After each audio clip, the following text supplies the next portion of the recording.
শ্রীপুরে জোরপূর্বক জমি দখলের প্রতিবাদ করায় ইটভাটা মালিকের হামলায় নারীসহ আহত ৩।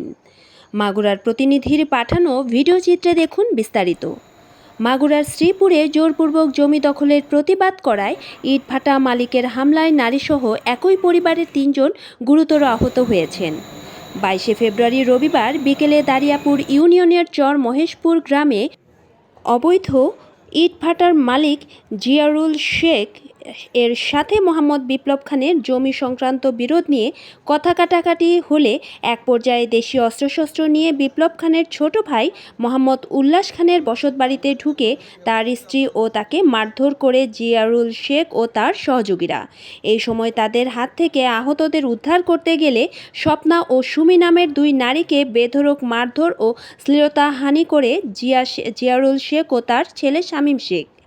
পরে 999-এ ফোন দিলে পুলিশ ঘটনাস্থল থেকে আহতদের উদ্ধার করে শ্রীপুর উপজেলা স্বাস্থ্য কমপ্লেক্সে নেয়। বর্তমানে আহতরা সেখানেই চিকিৎসাধীন রয়েছে। হামলার ঘটনায় অবৈধ ভাটা মালিক জিয়ারুল শেখকে প্রধান আসামি করে শামীম শেখ, মোহাম্মদ অনিক শেখ, মোহাম্মদ জামাল শেখ, জাকির শেখ, মোহাম্মদ মামুন মুন্সি ও মোহাম্মদ রিয়াজের নাম উল্লেখ করে অজ্ঞাত ২৫-৩০ জনের নামে শ্রীপুর থানায় অভিযোগ করেছেন ভুক্তভোগী পরিবার।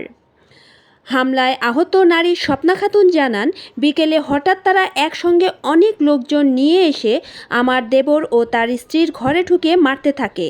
আমরা তাদের হাত থেকে দেবরকে বাঁচাতে গেলে আমাদের উপর অমানসিক নির্যাতন চালায় জিয়ারুল শেখ ও তার ছেলে শামীম।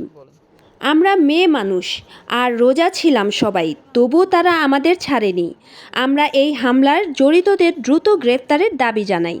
ভুক্তভোগী মোহাম্মদ বিপ্লব খান বলেন, মোহাম্মদ জিয়ারুল শেখের সাথে জমিজমা নিয়ে দীর্ঘদিনের বিরোধ রয়েছে। সে আমাদের পৈতৃক সম্পত্তি জোরপূর্বক দখল করে তার অবৈধ ইট ভাটা পরিচালনা করে আসছে।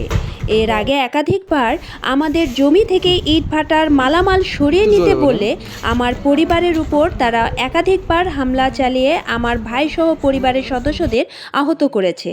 তার বিরুদ্ধে মামলাও রয়েছে। সে আওয়ামী লীগের নেতা হয়ে এখনও পর্যন্ত যেইভাবে হামলা চালাচ্ছে, আমি এই ঘটনার সুষ্ঠু বিচার চাই।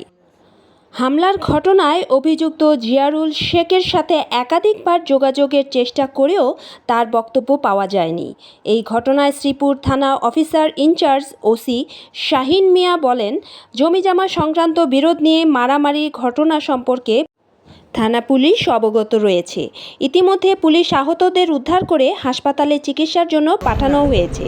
পরবর্তীতে থানায় লিখিত অভিযোগ পেলে ব্যবস্থা নেওয়া হবে। তারপরে আমি ঢুকতে গেছি, আমার ঢুকবার দিচ্ছে না।